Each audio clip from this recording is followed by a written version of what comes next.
I received a letter from Canada not very long ago in which a mother told me that her two children for a long time had been very quiet, and when they were quiet, she suspected they were up to some kind of mischief. One was a boy of 4 and the other little girl of 3. Finally, she found the boy in the attic, had on his coat and his hat. He was carrying a suitcase. And she said, "Where's your little sister?" "She's in the suitcase." "Well, where are you going?" "We're going down to New York to visit Bishop Sheen." And this is another true story that came to me that actually happened here in New York, in the family of one of the FBI agents. The little girl, aged 3 or 4, was watching her father paint a crib. "What are you doing, Daddy?" "Painting a crib." "What color?" "White." "Where did you get the paint?" "Bought it at the store." "Where did you get the brush?" "Bought it at the store too." "Daddy, at what time does the soul come into the body?" "When the body's about ready to receive it." "Daddy, do you wear a girdle?"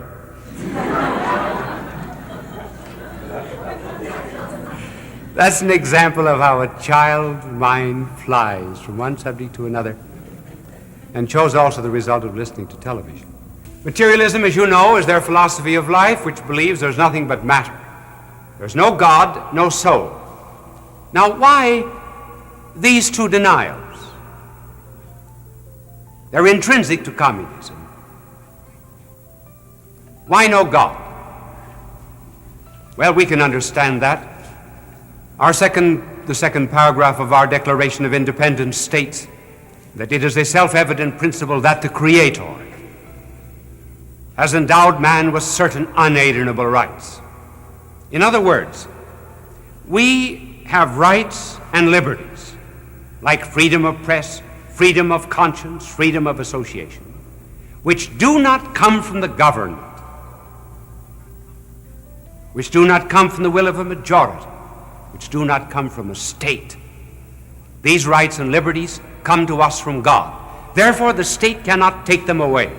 That is our principle. Now, they have to deny God, because that would be another source of rights than the state or the party. In order to build up this structure of theirs in which the party is supreme, they must hold that any right or liberty which the individual possesses comes to him from the party.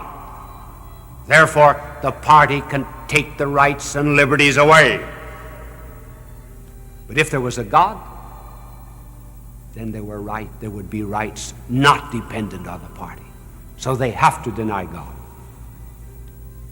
The second principle: there is no soul. Why that? Because the soul contemplates. And when one contemplates, one establishes personal relations with a reality which is not subject to social control. In other words, no one around me in society can control my thinking and my meditation.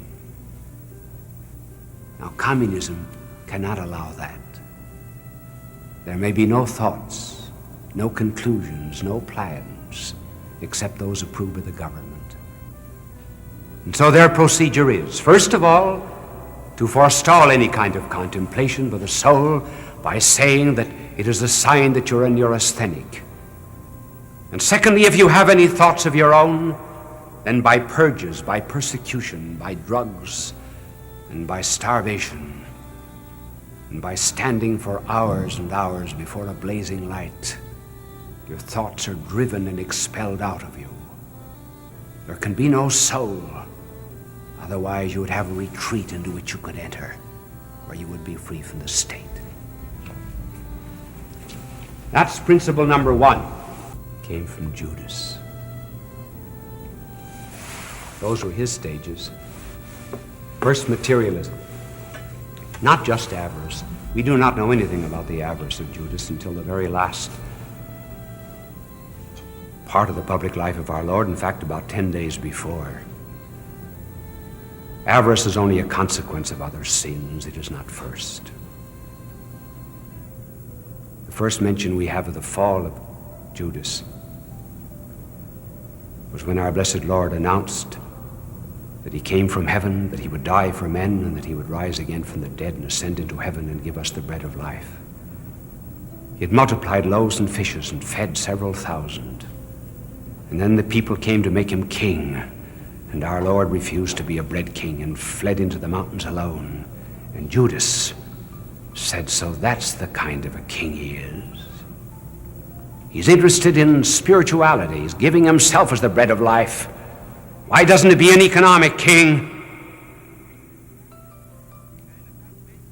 And at that mention of the Lord giving himself as the bread of life, you find written for the first time that our Lord knew who it was who would betray him. He never believed. He was a materialist to the core.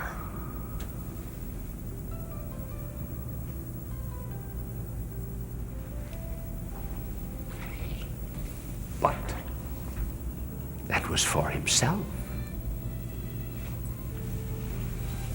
Materialism is for the Soviet Union. Judas's second stage. Coexist with others. Lie. Deceive.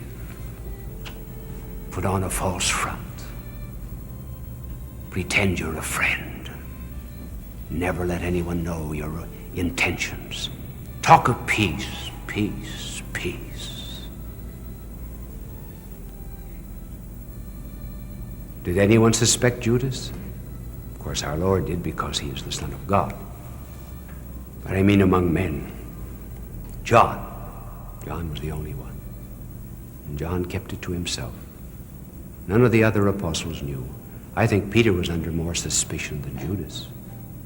Because when our Lord called Peter Satan, that's when there opened up a quarrel among them as to who would be first. The mother of James and John interceded for her sons, and after the transfiguration, the apostles quarreled as to who would be first. Even at the Last Supper, they quarreled. You say, but they knew that Judas was avaricious? Not necessarily. The night that Mary Magdalene poured ointment over the feet of our blessed Lord, all the other apostles, with the probable exception of John, joined in, saying, why could not this have been sold for 300 pence and given to the poor? Remember that Judas alone did not say it. The others did not know it was he. And then in the night of the Last Supper, our blessed Lord said, one, he who sits at table is about to betray me. And so each asked, except John, is it I? Is it I? Is it I? Is it I? Brazen Judas, coexistence to the end. Is it I? Peter said to John, ask the Lord who it is. Our Lord said it was the one who would dip his finger in the dish. He reached it to Judas, but the others did not know the sign. And when Judas left, they did not know the business of Judas. The other apostles thought that Judas had gone out either to distribute money to the poor under the direction of our Lord, or else to buy food for the feast. They did not in any way suspect that he was a traitor. Deceit, friendship, pledges of cooperation, mutual assistance, love. Oh, we're brothers, all of us.